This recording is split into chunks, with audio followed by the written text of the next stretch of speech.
Hello everyone, welcome back to the selection lobby. आज से हम राजस्थान आर्ट एंड कल्चर की क्लासेस जो है वो शुरू करने वाले हैं, इसकी प्लेलिस्ट शुरू करने वाले हैं और एक एक टॉपिक को अपन क्रिस्टल एंड क्लियर तरीके से बहुत ही अच्छे तरीके से हम समझने वाले हैं और उस टॉपिक्स पे आए हुए जो भी प्रीवियस ईयर क्वेश्चन है, जो इंपॉर्टेंट पॉइंट है, उन सबको हमने नोट्स में मेंशन किया हुआ है, वो सब मैं आप लोगों के साथ शेयर करने वाला हूँ। तो आप वीडियो स्टार्ट होने से पहले जल्दी से चैनल को सब्सक्राइब कर दीजिए, वीडियो को लाइक करिए और अपने दोस्तों के साथ शेयर करिए। तो ये डेफिनेटली आपके लिए हेल्पफुल होगा राजस्थान के सभी एग्ज़ामों के लिए।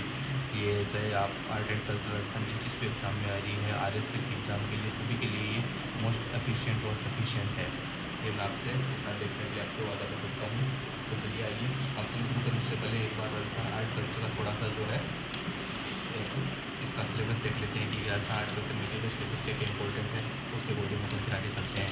तो सबसे पहले ये देखिए सिलेबस है, ये राजस्थान आर्ट कल्चर का सिलेबस अपने पास है, जिसमें राजस्थान हिस्ट्री भी बताई हुई है और राजस्थान का आर्ट कल्चर भी। तो अपन टॉपिक स्टार्ट करने वाले हैं। देखिए, जैसे कि आज हम शुरू करने वाले हैं राजस्थान के सामाजिक जीवन से। जो छोटे टॉपिक भी और इम्पोर्टेंट है, हर एग्ज़ाम में आपको एक क्वेश्चन जरूर अपने टॉपिक से 1 से 2 क्वेश्चन मिल जाएगा। तो सबसे पहले है मेले व त्यौहार, उसके बाद सामाजिक रीति रिवाज, परंपराएँ, वेशभूषा और आभूषण। तो सबसे पहले अपन राजस्थान के सामाजिक जीवन को, ये टॉपिक है, इसको कंप्लीट करेंगे, उसके बाद अपन आगे बढ़ेंगे। तो इसके बाद अपन प्रमुख व्यक्तित्व पर चलेंगे। अपन नीचे से टॉपिक स्टार्ट कर रहे हैं, जो कि थोड़े छोटे हैं, ईजी हैं, जो अपने को लगभग अपनी चीज़ें सुनी हुई है, पढ़ी हुई है कभी ना कभी। ये क्या है कि वो टॉपिक है जो नॉर्मली अपन क्या है कि डेली लाइफ में सुनते रहते हैं। जैसे मेले त्यौहार है, तो आप पूरे साल भर में अपन जितने भी मेले सुनते हैं राजस्थान या फैमिली से बिलोंग करते हैं, तो आपको पता है कि कभी कौन सी तीज आती है, कभी कौन सी 11 एकादशी आ जाती है, कभी कोई पूर्णिमा आती है, कभी अमावस्या आती है। वो सारे त्यौहार है अपने राजस्थान के मोस्ट इंपॉर्टेंट, उन्हीं से क्वेश्चन बनते हैं, उन्हीं चीज़ को वो पूछ लेता है एग्जामिनर। 4 त्यौहार दे देगा, 4 ऑप्शन देगा कि कौन से त्यौहार कौन से महीने में हिंदू कैलेंडर के अनुसार आते हैं, उनको मैच करना है, ये सब करके अपने पास रखते हैं। फिर रीति रिवाज परंपराएँ हैं, वो सेम टू सेम वही रीति रिवाज है कि जन्म से लेकर मृत्यु तक के जो रीति रिवाज होते हैं, जन्म का, नामकरण का, विवाह का, मृत्यु के, जब अलग अलग रीति रिवाज है उन सबको इसमें मेंशन किया होता है। वेशभूषा पर राजस्थान के जो भी कपड़े होते हैं, जो महिलाओं के परिधान हो गए, पुरुषों के परिधान हो गए, बच्चों के वस्त्र हो गए, आदिवासी महिला पुरुषों के वस्त्र हो गए, वो सब वेशभूषाओं में आएंगे। फिर आभूषण आएंगे, जो महिलाओं के मोस्ट इंपॉर्टेंटली महिलाओं के आभूषण है कुछ 2-5, पुरुषों के आभूषण और कुछ 2-4 शायद पशुओं के आभूषण हैं। तो इस तरह के हैं। और प्रमुख व्यक्तित्व, फिर अपने व्यक्तित्व पे जाएंगे। लेकिन ये देखें जैसे कि अपन आप सोचते हो कि मेले जो हो गए, मंदिर हो गए, जो लोग देवी देवता हो गए, इन टॉपिक को से अपन क्यों नहीं स्टार्ट कर रहे हैं, जबकि ये टॉपिक ज़्यादा इंपॉर्टेंट है। तो देखिए गाइस, वो भी अपन कंप्लीट करेंगे, कवर करेंगे अपन। डोंट वरी, आप चिंता मत करिए, मैं आपसे प्रॉमिस कर रहा हूँ इस बार अपनी लिस्ट पूरी कंप्लीट करेंगे अपन।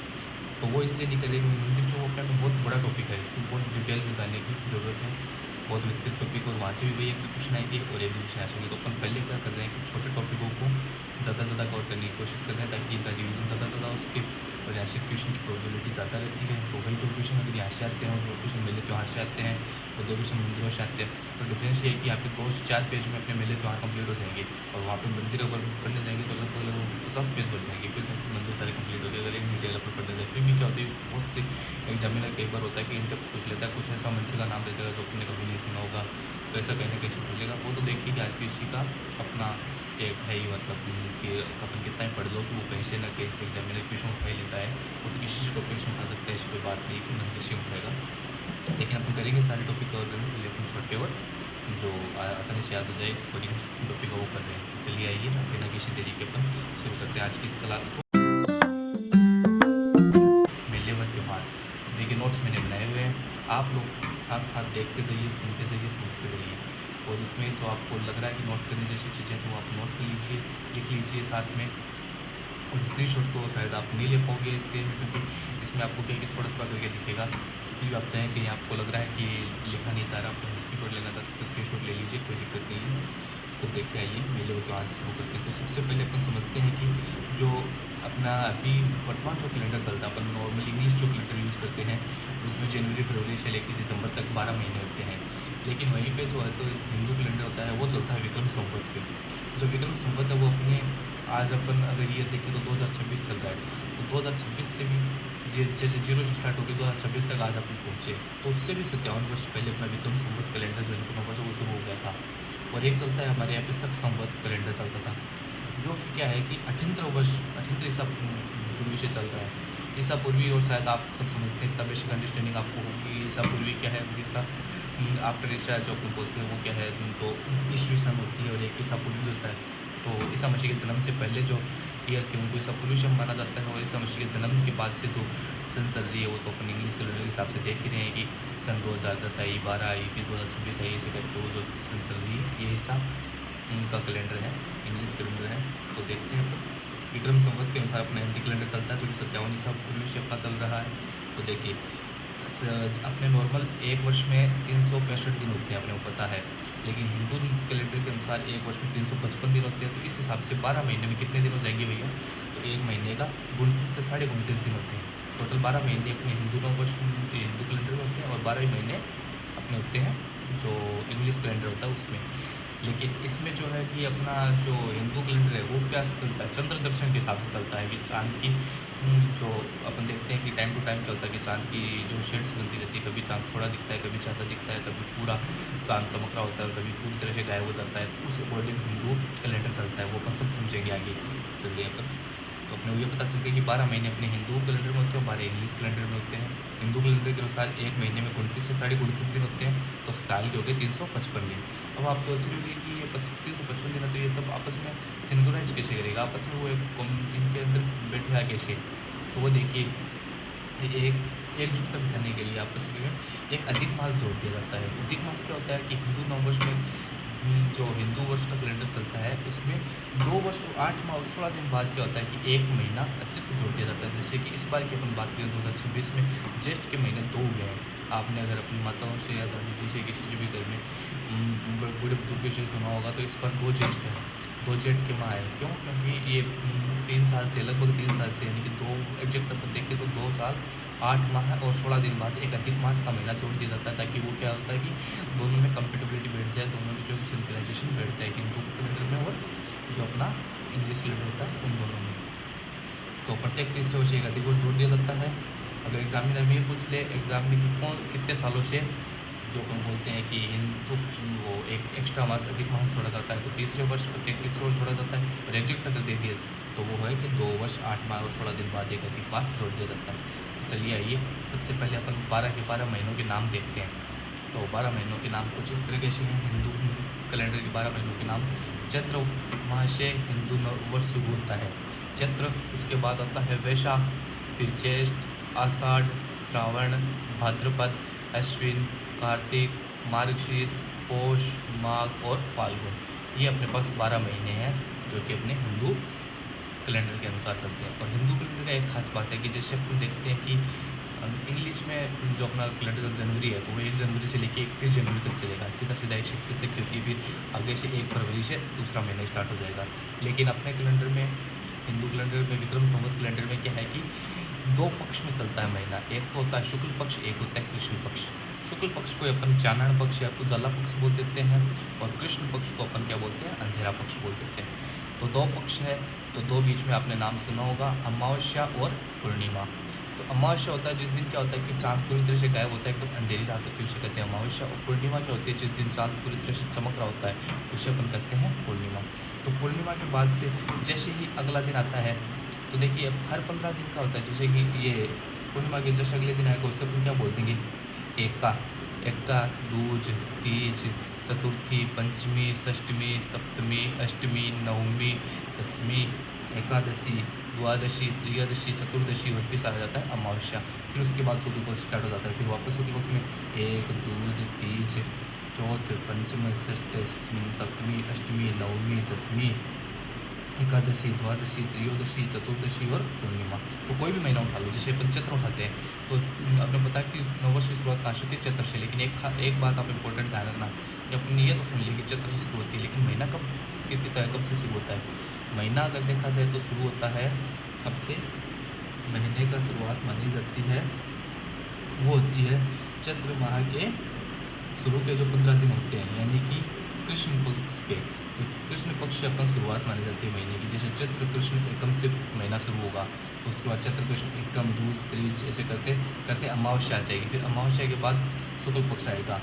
जैसे चतुर्दशी तक आ गए, फिर उसके बाद क्या होता है उसको 15शी या ऐसे कुछ नहीं बोला जाता, उसको बोला जाता है अमावस्या। फिर आता है अपने पास शुक्ल पक्ष। शुक्ल पक्ष आएगा चैत्र शुक्ल एकम, चैत्र शुक्ल दूज, ऐसे करते करते फिर अपन चैत्र शुक्ल चतुर्दशी पे पहुंच जाएंगे। उसके बाद आ जाएगा पूर्णिमा। लेकिन एक बात आप याद रखना, ये नोट कर लेना आप लोग कि महीने की शुरुआत होती है वो होती है कृष्ण पक्ष से, लेकिन अपना नववर्ष की शुरुआत होगी वो पक्ष से होगी, हिंदू नववर्ष की शुरुआत होगी चैत्र शुक्ल एकम से। ये याद रखना आप थोड़ा सा, मैंने नीचे अलग से लिखा हुआ भी है कि हिंदू नववर्ष के जो अंत के 15 दिन होते हैं वो चैत्र माह के शुरुआती यानी कि कृष्ण पक्ष के 15 दिन होते हैं, यानी कि महीने का शुरुआती पक्ष होता है कृष्ण पक्ष, उसके जो 15 दिन है वो अपने चैत्र माह के अंत के 15 दिन रहेंगे, सॉरी पूरी वर्ष के अंत के 15 दिन रहेंगे। और तथा चैत्र माह के अंत के 15 दिन यानी कि शुक्ल पक्ष के 15 दिन है वो अपने नववर्ष के शुरुआती 15 दिन रहेंगे। तो ये बात ध्यान रखना, अपने नववर्ष की शुरुआत होती है चैत्र शुक्ल एकम से। चलिए आइए अब अपन चैत्र माह से अपना शुरुआत कर देते हैं कि कौन से मेले त्यौहार किस तरीके से अपने पास आते हैं, इन सब की शुरुआत अपन करते हैं। तो सबसे पहला महीना अपने पास है चैत्र, और अपने पता है चैत्र शुक्ल एकम से अपना नववर्ष शुरू होता है। तो नववर्ष चैत्र शुक्ल एकम से शुरू होता है। और एक बात ध्यान रखना, अपने पास इसी दिन से क्या शुरू हो सकते हैं, चैत्रीय नवरात्र या फिर बसंती नवरात्रों की शुरुआत हो सकती है। हिंदू धर्म के अनुसार वर्ष में 4 बार नवरात्रे आते हैं। ये आप याद रखना इस तरीके से कि अपने पास चैत्र, उसके बाद क्या आता है चैत्र, वैशाख, ज्येष्ठ, आषाढ़, श्रावण, भाद्रपद, अश्विन, कार्तिक, मार्गशीर्ष, पौष, माह, फागण। तो याद रखना हर बार जो फर्स्ट टिप होती है, इन टिप्स पे क्या होता है कि अपने पास उंगलियों पे आप ऐसे याद रख लेना शॉर्ट ट्रिक में कि उंगली फर्स्ट टिप्स पे हर बार नवरात्रे आएंगे। तो चैत्र है तो चैत्र शुक्ल एकम को बसंती नवरात्रे, आषाढ़ शुक्ल एकम को गुप्त नवरात्रे, उसके बाद अश्विन शुक्ल एकम को शरदीय नवरात्रि। फिर आगे अपन इस पे नहीं आएंगे, नहीं ये पोष है, पोष को छोड़ दिया जाता है माघ में, माघ में आता है फिर माघ शुक्ल एकम को नवरात्रि आते हैं गुप्त नवरात्रि। तो चलिए अब आगे चलते हैं। अपन ने देखा कि चैत्र में जो फर्स्ट होता है चैत्र शुक्ल एकम को नववर्ष होता है, जिससे अपन इस दिन बसंती नवरात्रि भी शुरू होते हैं और नववर्ष की प्रारंभ भी होता है चैत्र शुक्ल एकम से। उसके आगे दूसरा त्यौहार जो अपने पास आता है चैत्र शुक्ल तृतीया को, वो आता है गणगौर। गणगौर वैसे आपने कहावत सुनी होगी राजस्थानी के अंदर कि 30 त्यौहार बावड़ी ले डूबी गणगौर। गणगौर के साथ ही अपने राजस्थान में सभी हिंदू त्यौहार है उनका समापन हो जाता है। लेकिन अगर अपन हिंदू नववर्ष कैलेंडर के अनुसार देखें तो अपना सबसे पहला और बड़ा त्यौहार अगर माना जाता है तो वो कौन सा होता है, हिंदू नववर्ष के अनुसार गणगौर होता है। लेकिन अगर हिंदू त्यौहारों की शुरुआत मानी जाए वो त्यौहार अपने तीज से मानी जाती है, तो गणगौर के साथ उनका समापन हो जाता है। यह बात आप ध्यान रखिए, एग्जामिनर आपको यहाँ पर पक्का कन्फ्यूज कर सकता है। एक बार एक ऐसा क्वेश्चन भी आया है कि हिंदू कैलेंडर के अनुसार वर्ष के अंत में कौन सा त्यौहार आता है, और अगर एक बार ऐसे भी आया है कि नॉर्मल अपने जो इंग्लिश कैलेंडर उसके अनुसार अगर देखा जाए तो वर्ष के अंत में कौन सा त्यौहार आता है। 4 त्यौहार आपको दे देगा, उनको अरेंजमेंट करवा लेगा कि पहले कौन सा आता है, बाद में कौन सा आता है, लास्ट में कौन सा ऐसे करके। तो हिंदू नववर्ष अपना शुरू होता है बसंती नवरात्रों के साथ। बसंती नवरात्रों के साथ सबसे पहले आ गया अपने पास हिंदू नववर्ष। उसके बाद दूसरा जो अपना बड़ा त्यौहार आ जाता है वो आ जाता है गणगौर। इसी के साथ अपने हिंदू सभी त्यौहार है वो समाप्त हो जाते हैं। इसके बाद अपने श्रावण महीने के तीज के साथ नए त्यौहारों का शुरुआत होगा। लेकिन अब देखिए गणगौर भी अपने पास राजस्थान में 3 तरीके की गणगौर अपन मनाते हैं, 3 नहीं वैसे 4 तरीके की, अपन उन सभी 4 तरीके की गणगौर पढ़ेंगे। सबसे पहले होती है गणगौर जो मोस्ट फेमस होती है, उदयपुर और जयपुर की प्रसिद्ध होती है, जो चैत्र शुक्ल तृतीया मनाई जाती है। उसके बाद एक गणगौर आती है, उसको अपन बोलते हैं बिना ईसर की गणगौर। ये कहाँ की प्रसिद्ध है, बिना ईसर की गणगौर प्रसिद्ध है जैसलमेर की। ये चैत्र शुक्ल चतुर्थी मनाई जाती है। फिर चैत्र शुक्ल पंचमी को भी एक गणगौर मनाई जाती है, जिसे अपन कहते हैं गुलाबी गणगौर। ये कहाँ की प्रसिद्ध है, ये नाथद्वारा राजसमंद की। 3 गणगौर है लगातार है, चैत्र शुक्ल तृतीया, चैत्र शुक्ल चतुर्थी और चैत्र शुक्ल पंचमी को 3 दिन लगातार गणगौर आती है। कौन कौन सी, सबसे पहले तृतीया को आती है गणगौर, चतुर्थी को आती है बिना ईसर की गणगौर और पंचमी को आती है गुलाबी गणगौर। कहाँ की प्रसिद्ध है तो देखिए जो गणगौर वो जयपुर उदयपुर की प्रसिद्ध है, बिना ईसर गणगौर जो है वो जैसलमेर की प्रसिद्ध है और गुलाबी गणगौर नाथद्वारा राजसमंद की प्रसिद्ध है। इसके आगे चलिए फिर अपने पास त्यौहार आता है वो आता है अशोक अष्टमी। अशोक अष्टमी के दिन अशोक वृक्ष की पूजा की जाती है। अष्टमी से आपको क्लियर हो रहा होगा कि ये 8 को पड़ेगा, चैत्र शुक्ल अष्टमी को ये त्यौहार आएगा। इसके बाद अपने पास नवमी को आ जाती है रामनवमी, चैत्र शुक्ल नवमी। रामनवमी को एक अपना हिंदुओं का सबसे बड़ा एक तरीके से अपन मानते हैं कि एक त्यौहार भी होता है। रामनवमी के दिन आपने देखा होगा कि बहुत सी जगहों पे जो रैलियाँ निकलती है, जुलूस निकलते हैं, ये बड़ा त्यौहार में से थोड़ा माना जाता है। वैसे तो अपने गणगौर के साथ त्यौहार खत्म हो जाते हैं, लेकिन फिर भी ये थोड़े बहुत त्यौहार तो अपने आपको पता है कि इंडिया में हर दिन किसी न किसी दिन कोई ना कोई छोटा मोटा त्यौहार होता ही होता है। उसी तरीके से थोड़े बहुत त्यौहार वो चलते रहते हैं, लेकिन उनको वैसे अपन कंसिडर नहीं करते। वैसे समापन हो जाता है गणगौर के साथ। ये रामनवमी का त्यौहार आता है। फिर आगे देखिए एकादशी, चैत्र शुक्ल एकादशी को आता है कामदा एकादशी। ये थोड़े ये क्या है कि एक तो मैंने क्वेश्चंस के साथ बाद में लिखे हैं, इसलिए इनको स्टार पॉइंट करके लिखा हुआ है। इसलिए मैं आपको बोल रहा हूँ कि जब मैंने पढ़ा था तो मैंने ये रामनवमी वासी हनुमान जयंती पढ़ा था, लेकिन बाद में जब मैं क्वेश्चन कर रहा था प्रीवाईक्यू और अदर जो टेस्ट क्वेश्चन थे वो कर रहा था, उनके अंदर से मेरे को जो पॉइंट मिले उनको मैंने स्टार मार्क करके लेक्चर लिख दिया। तो एक अपने पास चैत्र शुक्ल एकादशी को कामदा एकादशी का त्यौहार आता है। उसके बाद चैत्र शुक्ल त्रयोदशी को महावीर जयंती आती है। ये जो इम्पोर्टेंट है इनको आप भी अलग से पॉइंट लगा के लिख लीजिए। उसके बाद चैत्र पूर्णिमा को जयंती आती है। कौन सी जयंती आती है? हनुमान जयंती। इस दिन दो मेले लगते हैं, एक तो सालासर बालाजी चूरू में मेला लगता है और एक मेहंदीपुर बालाजी का मेला लगता है। एक बात आप ध्यान रखिए कि जितनी भी पूर्णिमा है अपने पास 12 महीने में से 3 महीने आप हटा दो। कौन से? तो देखिए 2 महीने तो जो होते हैं कार्तिक मास के बाद में, एक तो आता है मार्गशीर्ष और पौष, ये 2 महीने हटा दीजिए। इन 2 महीने में तो कोई त्यौहार नहीं आता, तो पूर्णिमा का भी कोई त्यौहार नहीं आएगा। और एक अपना अपन देखते हैं ज्येष्ठ की पूर्णिमा को कोई त्यौहार नहीं पड़ता। बाकी सारी की सारी कितने बचे 9 महीने, तो 9 महीने की हर पूर्णिमा को आपको कोई ना कोई इम्पोर्टेंट दे पड़ेगा। तो अपन चैत्र से शुरुआत कर रहे हैं, तो चैत्र की अपनी पूर्णिमा को अपन देख लिया कि हनुमान जयंती का त्यौहार आ रहा है। उसके अब आगे चलते हैं, चैत्र की शुक्ल पक्ष के जितने भी त्यौहार थे वो यहाँ पे समाप्त होते हैं। इसके बाद अपन नेक्स्ट महीने पे चलते हैं, वो है वैशाख का महीना।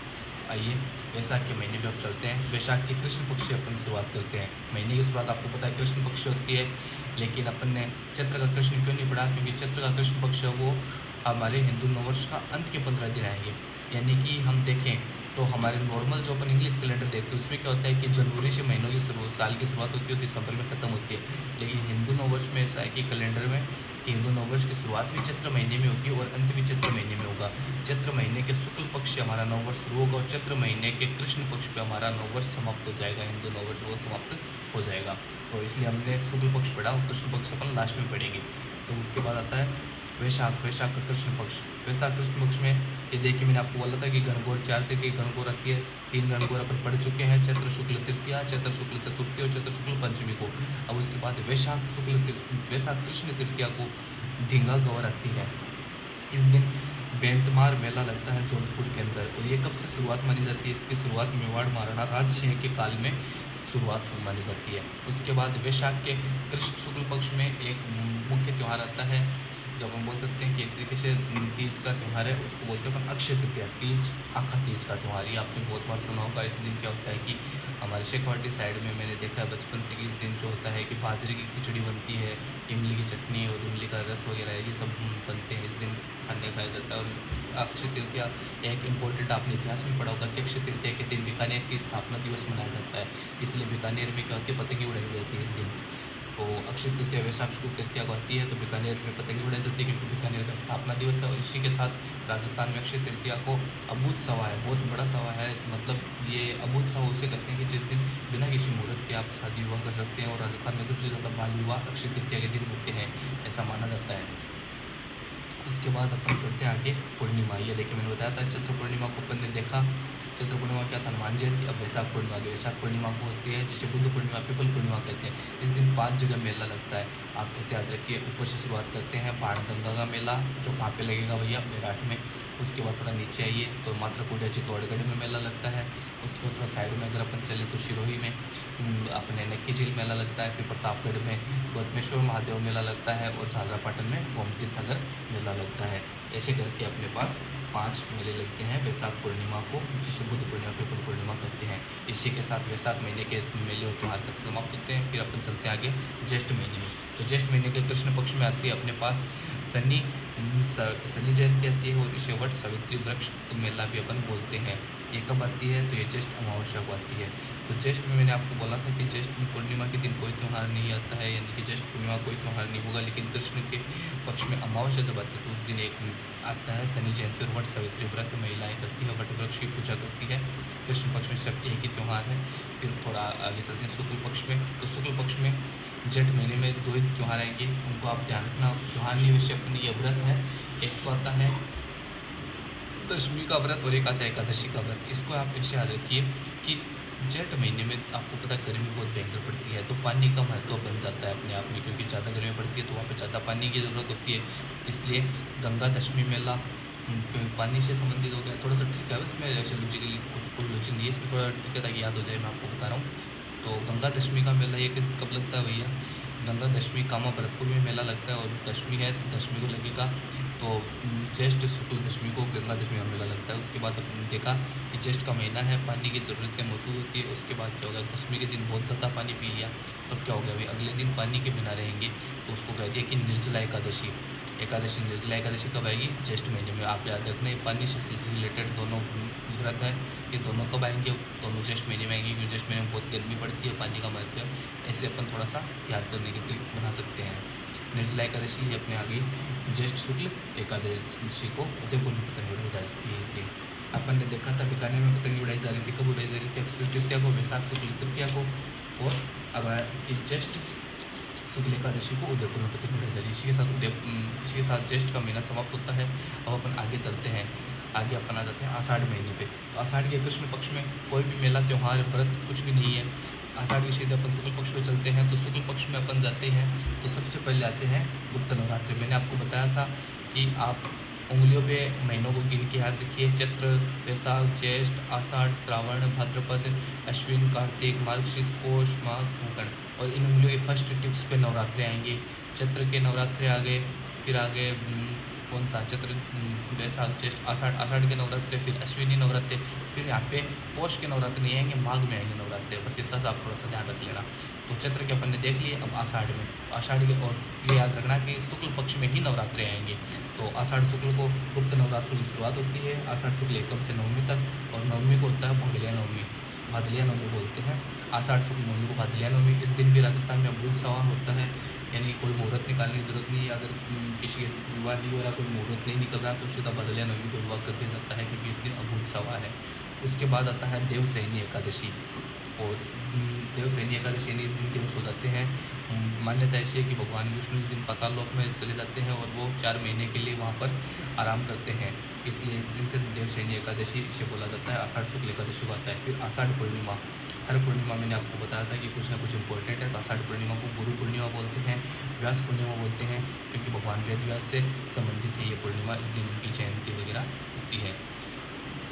फिर आते हैं श्रावण मास में। तो श्रावण मास में क्या होता है कि कृष्ण पक्ष में 2 से 3 त्यौहार जो इम्पोर्टेंट है। तो सबसे पहले आती है नाग पंचमी। अब देखिए श्रावण का महीना आ गया, तो श्रावण का महीना आप सबको पता होगा कि थोड़ा बारिश का महीना है। बारिश का महीना होता है तो हरा भरा चारों ओर आ जाता है। तो श्रावण के हरियाली में ऐसे थोड़ा घास फूस हो जाता है। उस समय क्या होता है कि आपने घर वालों से सुना होगा कि इस समय जानवर ज़्यादा हो जाते हैं, यानी कि जो सांप हो गए, नेवले हो गए, जो रेप्टाइल्स होते हैं, इनकी संख्या बढ़ जाती है, कीड़े मकोड़ों की संख्या बहुत ज़्यादा बढ़ जाती है, मच्छर वगैरह ये सब बढ़ने लग जाते हैं श्रावण मास में। तो श्रावण मास में सबसे पहले आती क्या होगा, नाग पंचमी आएगी। नाग निकल सांप वगैरह दिखने ज़्यादा स्टार्ट हो जाते हैं। आप ये गौर करिएगा कई बार कि श्रावण के महीने में आपको सांप वगैरह जरूर दिख जाएंगे, या तो लोगों को बोलते हुए सुना होगा। नाग पंचमी कब आती है? श्रावण कृष्ण पंचमी को। इस दिन मेला लगता है वीरपुरी का मेला मंडौर जोधपुर में। अब सांप, भैया सांप किसी को दिख गया तो उसको डर लग गया। अब सांप से बचाव के लिए क्या होता है कि मान्यता ऐसी है कि उसे कहा जाता है कि तुम निड्री नवमी को नेवले की पूजा करो। तो निड्री नवमी होती है, श्रावण कृष्ण नवमी होती है, 4 दिन बाद आती है। इस दिन नेवले की पूजा की जाती है, क्योंकि नेवला सांप का रेशम माना जाता है कि दुश्मनी के दोनों आपस में टक्कर चलती है। तो सांप का डर भगाने के लिए नेवले की पूजा की जाती है निड्री नवमी को। इसके बाद आती है हरियाली अमावस्या। हरियाली अमावस्या कब आएगी? श्रावण अमावस्या को आएगी। इस दिन 3 मेले लगते हैं। एक फतेह सागर मेला लगता है, उसके बाद एक लगता है अपने पास कल्प वृक्ष मेला जो मांगली आवास अजमेर में लगता है। एक लगता है अपने पास बूढ़ा चौड़ा का मेला जो कि अनूपगढ़ गंगानगर में लगता है। और हरियाली अमावस्या के दिन मान्यता ऐसी है कि इस दिन खीर व मालपुआ का भोजन बनाया जाता है, और वो भोजन ब्राह्मणों को दिया जाता है। उसके बाद अपन शुक्ल पक्ष में चलते हैं।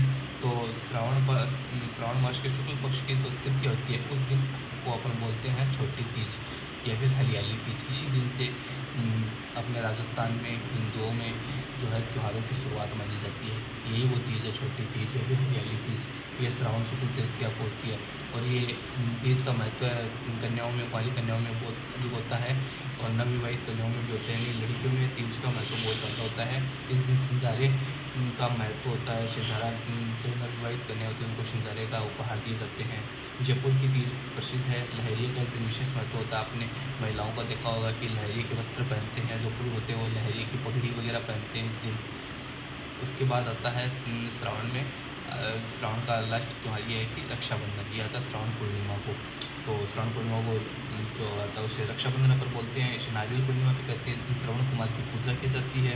श्रवण कुमार आप जानते होंगे, कहानी सुनी होंगी। श्रवण कुमार जो थे वो श्रवण जैसा पुत्र चाहिए हर माँ बाप को, कि वो अपने माता पिता के लिए बहुत ही एक अच्छे पुत्र माने जाते थे कि उन्होंने अपने कंधों पर अपने माता पिता को, बूढ़े बुजुर्ग जो माता पिता जो चलने में सक्षम नहीं थे, अपने कंधों पर उनको लेकर घूमते थे। तो वो श्रवण कुमार के जो श्रेष्ठ पुत्र माना जाता है वो श्रवण कुमार होते हैं। तो इस दिन श्रवण कुमार की पूजा की जाती है। रक्षाबंधन के दिन भाई बहन का त्यौहार है, ये हमें पता ही है। और इस दिन एक महत्व की बात यह जो एग्जामिनर पूछता है कि यज्ञोपवीत जो जनेऊ होती है, जिसे यज्ञोपवीत उपनयन कहते हैं, उसको भी धारण करने के लिए पवित्र दिन है रक्षाबंधन का दिन। चलिए आगे चलते हैं। फिर अब आता है अपने पास भाद्रपद। और भाद्रपद का ये है कि हिंदू कैलेंडर में और हिंदुओं के अंदर सबसे बड़ा महीना भाद्रपद माना जाता है, क्योंकि सबसे ज़्यादा त्यौहार, मेले, व्रत वो है वो भाद्रपद के महीने में ही आएंगे।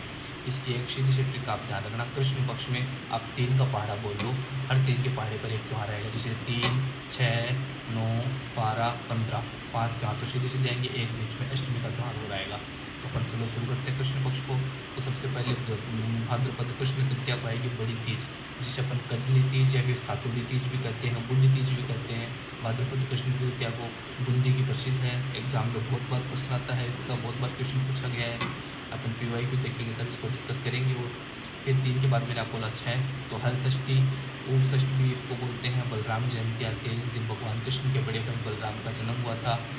तो भाद्रपद कृष्ण षष्ठी को बलराम जयंती है, भगवान कृष्ण के बड़े भाई का जन्म हो गया। 2 दिन बाद भगवान कृष्ण का जन्म होता है अष्टमी को। तो भाद्रपद कृष्ण अष्टमी को जो आती है वो होती है कृष्ण जन्माष्टमी। भाद्रपद कृष्ण अष्टमी ये सबको पता है। उसके बाद आता है नवमी, 3, 6 और 9 को आता है गोगा नवमी।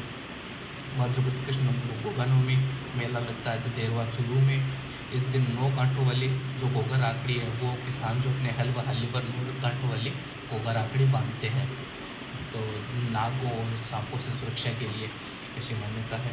फिर 9 के बाद आता है 12 को होता है बछ बारस, भाद्रपद कृष्ण बारस को। फिर आती है अमावस्या। अमावस्या को होती है सत्य अमावस्या, जो कि झुंझुनू में मेला लगता है सत्य अमावस्या को, जो कि भाद्रपद अमावस्या के दिन मेला लगता है। उसके बाद अपन चलते हैं शुक्ल पक्ष में। तो शुक्ल पक्ष की शुरुआत होती है दूज से। बाबारी बीज जिसे अपन बोलते हैं, बाबारी बीज ये भाद्रपद शुक्ल दूज का है। इस दिन बाबा रामदेव जी का मेला लगता है रुड़ीचा जैसलमेर में, जिसे मारवाड़ का कुंभ भी कहा जाता है। इसके बाद चतुर्थी को आती है गणेश चतुर्थी, जिसे अनंत चतुर्दशी भी बोला जाता है। अनंत चतुर्दशी और गणेश चतुर्थी भाद्रपद शुक्ल चतुर्थी को आती है। इस दिन गणेश जी के मेले लगते हैं। गणेश जी के मेले 2 जगह लगते हैं। एक तो कहाँ पे लगता है, सबसे इम्पोर्टेंट मंदिर अपने को पता है त्रिनेत्र गणेश जी मंदिर है रणथंभौर में, और दूसरा एक है चुरगी तीर्थ जो कि कहाँ पर है जैसलमेर में। तो यहाँ पे 2 मेले लगते हैं गणेश जी के। उसके बाद आती है पंचमी। पंचमी को बोलते हैं ऋषि पंचमी। इस दिन 2 मेले लगते हैं। एक तो लगता है भोजन थाली मेला लगता है वो कामा भरतपुर में लगता है, और एक मेला हरि राम जी का मेला लगता है वो जोगड़ा नागौर में लगता है। राम जी को भी सांपों के देवता बोला जाता है। इस दिन सांप की बम्बी की पूजा की जाती है। इसके बाद में आता है राधा अष्टमी। राधा अष्टमी भाद्रपद शुक्ल अष्टमी को आता है। देखिए कृष्ण भाद्रपद कृष्ण अष्टमी को तो कृष्ण जन्माष्टमी आई थी। इसके 15 दिन बाद में राधा रानी जी का जन्म होता है। उस दिन राधा अष्टमी मनाई जाती है, जो कि भाद्रपद शुक्ल अष्टमी मनाई जाती है। और आप लोगों ने संत संप्रदाय में पढ़ा होगा, नहीं पढ़ा होगा अपन आगे क्लासों में पढ़ेंगे कि संत संप्रदाय में कि एक निम्बार्क संप्रदाय है जो कि सलेमाबाद अजमेर में उसकी पीठ है। निम्बार्क संप्रदाय के जो अनुयायी है वो राधा रानी जी को भगवान कृष्ण की पत्नी मानते हैं और पत्नी स्वरूप में इनकी पूजा करते हैं। तो भाद्रपद कृष्ण जन्माष्टमी का ये त्यौहार भाद्रपद शुक्ल अष्टमी को राधाष्टमी का त्यौहार मनाया जाता है। उसके बाद में आगे चलते हैं तेजा दशमी। दशमी से क्लियर हो रहा होगा, शुक्ल दशमी को त्यौहार आएगा भाद्रपद शुक्ल दशमी को। इस दिन खेचड़ली वृक्ष मेला लगता है और डाली बाई की समाधि भी इसी दिन डाली बाई ने समाधि ली थी। डाली बाई कौन हुई? तो डाली बाई अपन ने पढ़ा है, अपन आगे पढ़ेंगे कि जो रामदेव जी हैं, पंचपीरों में रामदेव जी हैं, उनकी बहन थी, मेघवाल समाज से थी, जो कि उनकी मुँह बोली बहन थी डाली बाई। उन्होंने समाधि ली थी भाद्रपद शुक्ल दशमी को। तो उनकी समाधि है, उनकी जो याद है, जो जयंती है, वो भी भाद्रपद शुक्ल दशमी को मनाया जाता है। फिर आता है कि देव झूलनी या जल झूलनी एकादशी, ये भाद्रपद शुक्ल 11 को मनाया जाता है। इसे ढोला 11 भी कहते हैं। चित्तौड़गढ़ की प्रसिद्ध है। देवताओं को बेबाण में बैठा कर स्नान कराया जाता है। जो अपन बेबाण, आपने कई बार एग्जाम में आता है नाम। बेबाण क्या होता है कि काठ से बना हुआ एक आकृति होती है, जैसे डोली नहीं होती, जो आपने देखा होगा फिल्मों वगैरह में, पुराने समय में डोली में महिलाओं को लेकर जाते थे विवाह के समय, वैसे ही उसी आकृति की बेबाण होती है, जिसमें भगवान की मूर्ति रखकर उनको घुमाया जाता है, उनको स्नान कराया जाता है। कब कराया जाता है? देव झूलने जल झूलने एकादशी को, भाद्रपद शुक्ल 11 को। ये ढोला 11 भी बोलते हैं इसे। फिर आती है भाद्रपद पूर्णिमा। भाद्रपद पूर्णिमा वो से होती है श्राद्ध की शुरुआत। तो अब इसके बाद श्राद्ध की शुरुआत होगी अश्विन माह से। तो देखिए, चैत्र, वैशाख, ज्येष्ठ, आषाढ़, श्रावण, भाद्रपद अपन ने 6 महीने कवर कर लिए। अब आगे के 6 महीने अपन और देखने वाले, जिसमें 2 महीने मार्गशीर्ष और पौष को कोई मेले त्योहार नहीं आते, ये एकदम खाली है। अब इसके बाद आएगा अश्विन महीना। तो अश्विन महीने आते ही आप समझ जाओगे कि अंगली की फर्स्ट टिप्स है। इसका मतलब इसमें क्या आएंगे? एक तो नवरात्रि आएंगे। तो चलिए अपन आगे की क्लास में देखते हैं। तो चलिए अब हम शुरू करते हैं अश्विन माह के मेले व त्योहारों को। चलिए जल्दी से अपन देखते हैं। अश्विन माह में वही शुरुआत होती है कृष्ण पक्ष से। तो अपन ने लास्ट में अपन छोड़ा था कि भाद्रपद पूर्णिमा से श्राद्ध पक्ष से शुरुआत हो जाती है। तो श्राद्ध 16 दिन तक चलते हैं। एक तो भाद्रपद पूर्णिमा को हो गया, उसके बाद 15 दिन जो अश्विन कृष्ण एकम से लेके अश्विन अमावस्या तक 15 दिन तक ये चलेंगे। तो ये 16 दिन के अपने पास श्राद्ध पक्ष होता है। तो देखिए, कृष्ण पक्ष में श्राद्ध पक्ष पितृपक्ष होता है 16 दिन के। इस समय क्या होता है कि सांची की पूजा की जाती है। कुंवारी कन्याओं में सांची का बहुत महत्व होता है। तो अलग अलग सांची होती है, जैसे केले की सांची नाथद्वार राजसमंद की प्रसिद्ध है। इसके अलावा सांची के रूप में माता पार्वती जी की जो है वो पूजा की जाती है। जो कुंवारी कन्याएं उनकी पूजाएँ काफ़ी करती है। उसके बाद अपन चलते हैं सीधा श्राद्ध पक्ष होता है। श्राद्ध पक्ष के समय कोई भी मेले त्योहार नहीं आते। पितरों की भोजन कराया जाता है, ब्राह्मणों को भोजन कराया जाता है, कौओं को और गायों को भोजन कराने का महत्व होता है। तो इस समय कोई भी शुभ कार्य नहीं किया जाता है। तो जैसे ही श्राद्ध समाप्त होते हैं, शुक्ल पक्ष आते हैं, अपने पास नवरात्रि शुरू हो जाते हैं। तो अश्विन शुक्ल एकम से अपने पास नवरात्रि शुरू हो जाते हैं। उनको अपन बोलते हैं शरदीय नवरात्रि। ये नवरात्रि अपन देखते हैं कि बहुत महत्व है। इन नवरात्रों को अपन ज़्यादा देखते हैं क्योंकि माँ दुर्गा की पूजा होती है। अपन जगह जगह देखते हैं कि दुर्गा पूजा के पंडाल बंधे होते हैं, दुर्गा पूजा सब होती है, दशहरा आता है, दुर्गाष्टमी के व्रत करते हैं सभी लोग, कन्याओं को भोजन करवाते हैं। तो ये सब इसी समय होते हैं, शरदीय नवरात्रों के समय। ये अश्विन माह में आते हैं। अश्विन शरदीय नवरात्रि अश्विन शुक्ल एकम से नवमी तक होते हैं। इस बीच में दुर्गाष्टमी या होमाष्टमी आती है। कब आती है? अश्विन शुक्ल अष्टमी को दुर्गाष्टमी और होमाष्टमी का त्यौहार आता है। उसके बाद दशहरे को, अश्विन शुक्ल दशमी को दशहरा आता है।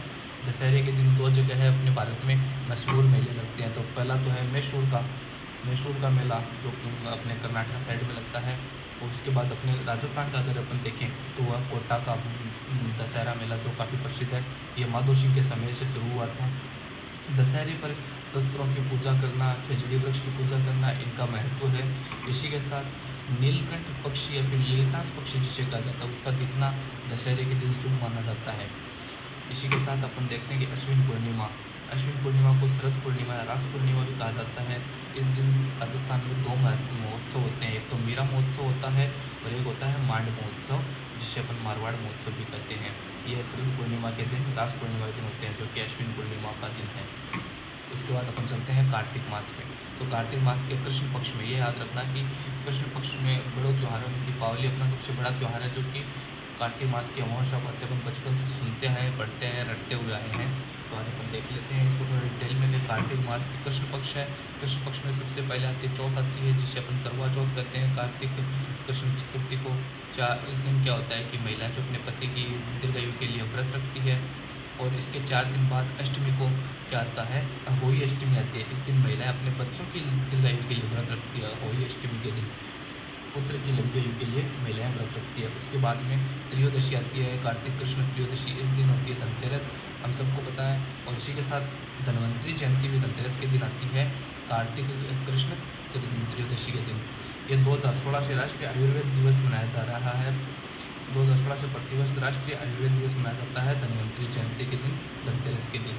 इसके आगे अपन चलते हैं तो चतुर्दशी को अपने पास छोटी दीपावली होती है जिसे रूप चतुर्दशी कहते हैं, और कार्तिक अमावस्या को अपने पास दीपावली मनाई जाती है। और दिवाली के दिन दो इम्पोर्टेंट और भी जो अपने पास जयंती मनाई जाती है, अपन जयंती नहीं बोल सकते, निर्वाण दिवस मनाए जाते हैं। इस दिन महावीर स्वामी और दयानंद सरस्वती का निर्वाण हुआ था, यानी कि मृत्यु हुई थी, इन्होंने अपने प्राण त्यागे थे। उसके बाद अपन चलते हैं शुक्ल पक्ष में। तो शुक्ल पक्ष में आते से सबसे पहले आती है गोवर्धन पूजा, अन्नकूट महोत्सव। अपन देखते हैं दिवाली के अगले दिन अन्नकूट महोत्सव मनाया जाता है, गोवर्धन पूजा मनाई जाती है। तो ये कार्तिक शुक्ल एकम को आ जाएगी। इस दिन 56 भोग का प्रसाद बनाया जाता है और वीर समुदाय इसमें भाग लेते हैं। उसके बाद दूज को आती है भाई दूज, जिसे यम द्वितीय भी कहते हैं, कार्तिक शुक्ल द्वितीय को। फिर कार्तिक शुक्ल अष्टमी को गोपाष्टमी का त्यौहार मनाया जाता है, गोपाष्टमी का व्रत मनाया जाता है। फिर आती है आंवला नवमी या अक्षय नवमी, ये कार्तिक शुक्ल नवमी को आती है, आंवला नवमी और अक्षय नवमी।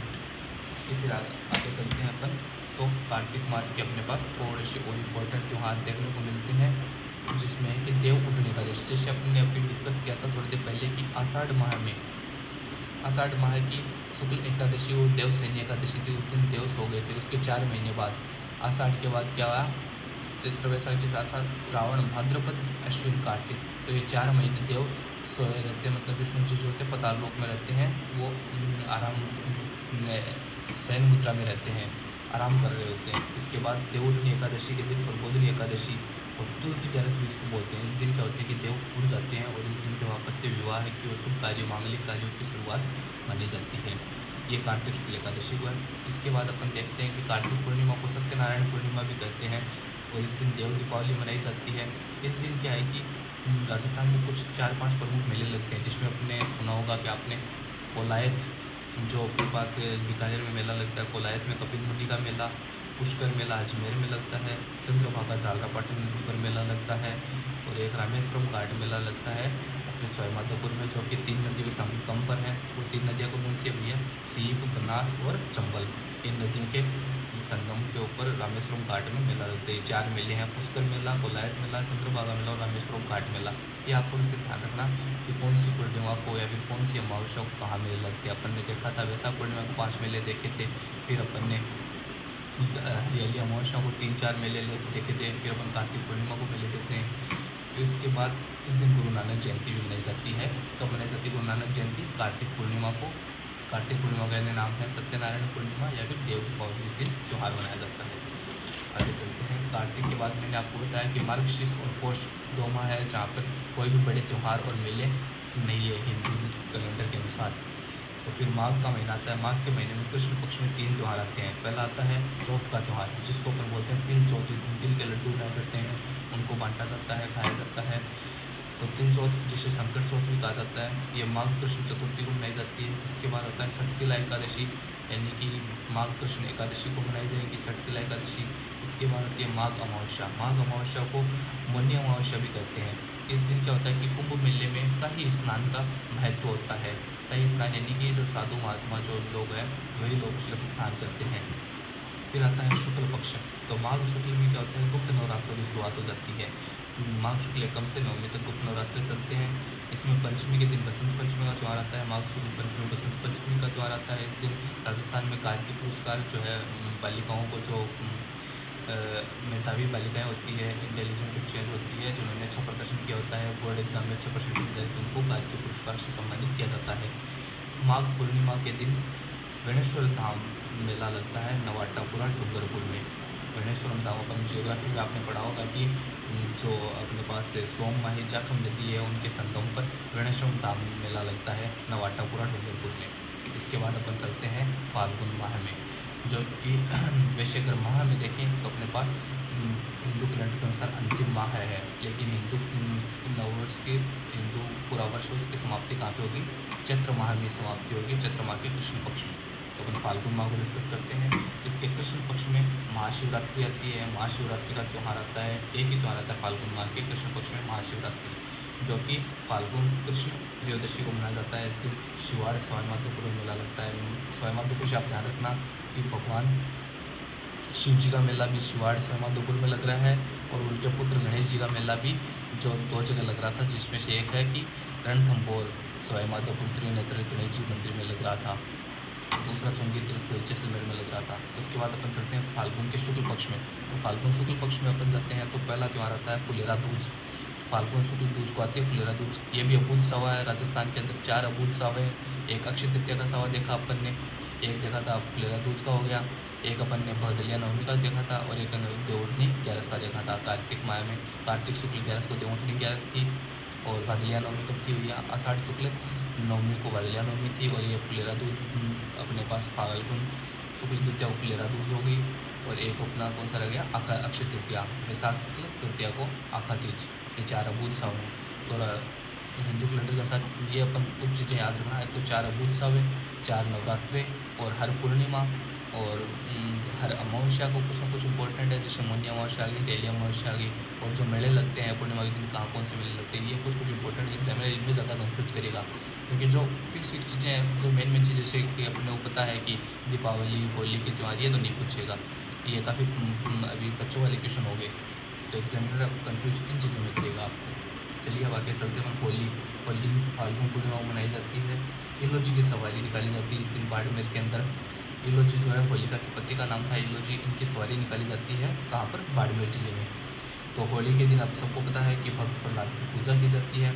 अब होली में कुछ 4-5 प्रमुख होली है जिनके अपन नाम सुनते हैं, जैसे कि कोडामार होली, ये कहाँ की प्रसिद्ध है भाई? ये विनायक केकड़ी अजमेर की प्रसिद्ध है। उसके बाद पत्थरमार होली, ये कहाँ की प्रसिद्ध है? ये बाड़मेर की प्रसिद्ध है।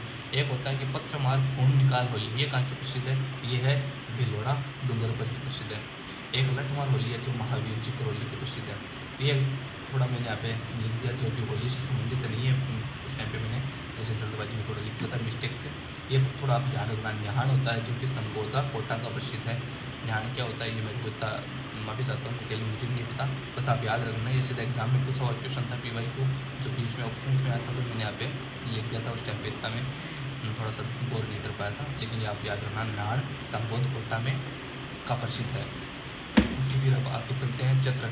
अब चैत्र का शुक्ल पक्ष अपन देख चुके हैं शुरुआत में ही। अब चैत्र का कृष्ण पक्ष ये अपन देखते हैं। तो चैत्र के कृष्ण पक्ष की शुरुआत होती है चैत्र कृष्ण एकदम से। इस दिन धुलंडी का त्यौहार मनाया जाता है, जिस दिन अपन रंग खेलते हैं होलिका दहन के अगले दिन, जिस दिन रंग खेलते हैं, रंग गुलाल से अपन खेलते हैं, वो धुलंडी का त्यौहार होता है, हम सबको पता है। ये चैत्र कृष्ण एकम को मनाया जाता है। एक बात आपको याद रखना कि चैत्र कृष्ण एकम से लेकर चैत्र शुक्ल तृतीया तक 18 दिनों तक गणगौर का त्यौहार अपने पास मनाया जाता है। और चैत्र कृष्ण प्रतिपदा यानी एकम से लेकर पंचमी तक फूलडोल का मेला लगता है शाहपुरा भीलवाड़ा में, जो रामशरण संप्रदाय का मेला है, जिसके प्रवर्तक थे रामशरण जी। और रामशरण जी की जो पुस्तक है उसका नाम है अनर्भवाणी। रामचरण जी का जन्म हुआ था 1720 में 16 ग्राम डिग्गी टोंक में। ये थोड़े से एक्स्ट्रा पॉइंट है, मैं साथ साथ में इसलिए बोलता जाता हूँ ताकि अपना रिवीजन होता रहे। ये इंपॉर्टेंट पॉइंट है, एग्जाम में यहाँ से बहुत बार पूछते हैं। वैसे तो अपन इनको वापस से आगे पढ़ेंगे संत संप्रदाय के अंदर, लेकिन कई बार कहते हैं कि इनको जो इंपॉर्टेंट पॉइंट होते हैं वो साथ साथ में लिखते हुए चलता रहना चाहिए, ताकि एक तो अपन चीज़ों को अंडर लिख कर पाएँ, दूसरा इंपॉर्टेंट चीज़ होती है तो इनका बार बार रिविजन भी होता रहे, ताकि अपने दिमाग में बहुत अच्छे से ये चीज़ें छप जाएँ। इसलिए मैंने इनको लिख दिया साथ साथ में। तो एक्स्ट्रा चीज़ें पढ़ने में कोई दुराय नहीं है। अगर चीज़ें रिलेटेबल है तब तो एक्स्ट्रा पढ़ें, और कुछ अनसन चीज़ें अपन एक्स्ट्रा वैसे भी नहीं पढ़ रहे हैं, बहुत ही फिक्स टू फिक्स अपन word to word point to point चल रहे हैं। आगे चलिए, शीतलाष्टमी। चैत्र कृष्ण अष्टमी को शीतलाष्टमी का त्यौहार मनाया जाता है। इस दिन मेला लगता है चाक्षु जयपुर में, जिसे गधों का मेला है, बैलगाड़ी का मेला भी बोला जाता है। और हिंदू कैलेंडर के अनुसार वर्ष के अंतिम सबसे बड़ा त्यौहार जो है वो शीतलाष्टमी का ही त्यौहार है। और एक बात और ध्यान रखना, शीतला अष्टमी चैत्र कृष्ण अष्टमी को आती है। चैत्र कृष्ण अष्टमी से लेकर चैत्र शुक्ल तृतीया तक गुड़ला नृत्य चलता है। गुड़ला नृत्य मारवाड़ का प्रसिद्ध है। ये आपने इतिहास में पढ़ा होगा कि जो राव सातल देव थे जोधपुर के, इन्होंने क्या किया कि जो अजमेर के सूबेदार थे मल्लू सिंह, उनके सेनापति थे घुड़ले खां, जिन्होंने महिलाओं का अपहरण कर लिया था, उसका वध करके उसके सिर काट के जो सातल देव थे वो मारवाड़ में लाए थे। फिर यहाँ की महिलाओं ने उसके प्रतीक के रूप में अपने सर पर घड़ा रखकर उसमें दीपक जलाकर और नृत्य करती है, घुड़ला नृत्य जिसे कहा जाता है। और ये घुड़ला महोत्सव मनाया जाता है शीतलाष्टमी से लेकर चैत्र शुक्ल तृतीया तक, कई दिनों तक ये चलता है। चलिए इसके बाद अपन PY के कुछ क्वेश्चन देख लेते हैं जो कि इन टॉपिक से आए हुए हैं, जो कि मोस्ट इंपॉर्टेंट थे और बार बार रिपीटेड क्वेश्चन मैंने उनको लिख लिया है यहाँ पर। पहला क्वेश्चन है कि राजस्थान पर्यटन विभाग द्वारा निम्न मेलों और उत्सवों का आयोजन किया जाता है और इन मेलों और उत्सवों को इनके क्रम में जचाना है। तो जैसे कि ये तो मैंने बाद में लिखा था, ये क्वेश्चन में नहीं दिया हुआ था, क्वेश्चन में सब ये दिए थे तो मैं सॉल्व कर रहा था उस टाइम पे मैंने लिखा है। पहला है ऊँट महोत्सव जो बीकानेर में मनाया जाता है।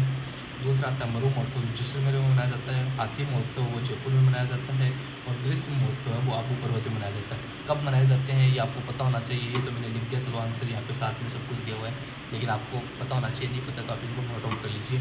ऊँट महोत्सव बीकानेर में मनाया जाता है, ये जनवरी में मनाया जाता है।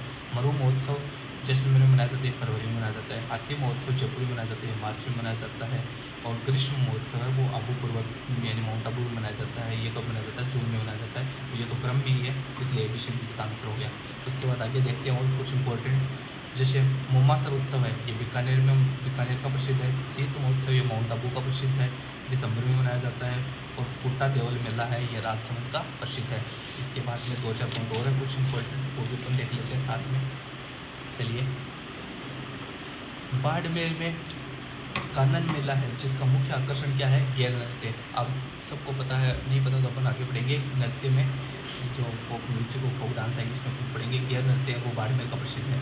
तो यहाँ का कानन मेला है, उसका मुख्य आकर्षण केंद्र गैर नृत्य है, ये होली के समय पर किया जाता है बाड़मेर में। फिर अब बाबू महाराज मेला, ये धौलपुर का प्रसिद्ध है, ये याद रखना। बाबू महाराज मेला धौलपुर का प्रसिद्ध है। कब लगता है भैया, ये भाद्रपद शुक्ल द्वितीय को लगता है। इस दिन भाद्रपद शुक्ल द्वितीय को याद करिए, अपन ने भी पढ़ा है जस्ट पहले कि इसे बाबा ऋतुज कहा जाता है। इस दिन बाबा रामदेव जी का मेला लगता है रोनेचा जैसलमेर में। इसी दिन एक देखिए, एक तो राजस्थान के एकदम पश्चिम में जैसलमेर में मेला लग रहा है भाद्रपद शुक्ल दूज को रामदेव जी का मेला, और एक राजस्थान के एकदम पूर्व में भी मेला लग रहा है जिसे कहते हैं बाबा महाराज का मेला धौलपुर में भाद्रपद शुक्ल दूज को। इस चमड़ी पर सफ़ेद दाग से छुटकारा दिलाया जाता है, ऐसी मान्यता है कि बाबा महाराज के यहाँ पे जाने से चमड़ी पर सफ़ेद दाग होते हैं, उनसे छुटकारा मिल जाता है। इसी के साथ चलिए देखते हैं पर एक और मान्यता वाला मेला है कि चरम रोगों से छुटकारा मिलता है। ये कहाँ पे मिलता भी है, ये तिलस्वा महादेव मंदिर बिजोलिया भिलवाड़ा, वहाँ पर बोला, ऐसी मान्यता है कि चरम रोग से छुटकारा मिलता है। उसके बाद आगे अपन चलते हैं। सीताबाड़ी मेला 12 में लगता है, सहरिया जनजाति का कुंभ है ये। राजस्थान के रुणेचा के मेले की एक वह विशेषता जो सूफी समाज के लिए आवश्यक है वह सांप्रदायिक सद्भाव। तो हम सबको पता है कि रामदेव जी महाराज जो हैं रुणेचा के धनी रामदेव जी, इनको सांप्रदायिक सद्भाव के देवता बोला जाता है। यहाँ पे हिंदू और मुस्लिम दोनों भक्त, दोनों अनुयायी जाते हैं, इसलिए सूफी समाज जो है वो सांप्रदायिक सौहार्द के लिए, सांप्रदायिक सद्भाव के लिए रुणेचा मेले को विशेष महत्व देता है। अब महादोषी के काल में कोटा दशहरा मेला शुरुआत हुआ था, ये अपन पहले देख चुके हैं। एक होता है पर्युषण पर्व है, ये श्वेतांबर जैन धर्म के जो लोग हैं उनमें महत्व का त्यौहार है पर्युषण पर्व है। ये कब से कब तक चलता है, तो ये भाद्रपद कृष्ण 12 से लेकर भाद्रपद शुक्ल पंचमी तक 8 दिनों तक ये पर्युषण पर्व चलता है। ये श्वेतांबर जैन धर्म का त्यौहार है, हिंदू धर्म का त्यौहार नहीं है, लेकिन ये इंपॉर्टेंट है, PYQ में पूछा गया, बार बार आता है, इसलिए मैंने यहाँ पे लिख दिया। इसके अलावा जैन धर्म का एक और त्यौहार है, वो है सुगंध दशमी, जो भी जैन धर्म से संबंधित है। तो साथियों, अब तक के जितने भी इम्पोर्टेंट क्वेश्चन थे, जो रिपीटेड क्वेश्चन थे, उन सबको अपन ने साथ में लिख लिया है। अपन ने हिंदू नव कैलेंडर के अनुसार, हिंदू कैलेंडर के अनुसार जितने भी मेले और त्यौहार होते हैं इंपॉर्टेंट, वो सारे अपन ने त्यौहार तो सारे लिख लिए। मेले कुछ छुट्टे होंगे, मैं मानता हूँ छुट्टे हुए, उनको अपन अगली क्लास में कवर करेंगे, जल्दी अपन वो अगली क्लास में लेके आएंगे। मैं प्रयास करता हूँ कि वीडियो क्वालिटी हो सकती है कुछ कम हो, लेकिन जो कंटेंट की क्वालिटी है वो मैं एकदम अच्छे से अच्छे रखने की प्रयास कर रहा हूँ आपके साथ। धन्यवाद साथियों। चैनल को आप सब्सक्राइब करिए, वीडियो को लाइक कर दीजिए ताकि, और अपने दोस्तों के साथ शेयर करिए ताकि आपको आने वाले जो भी वीडियो हैं उन सबकी अपडेट आपको मिलती रहे। तो आज के लिए इतना ही साथियों, धन्यवाद।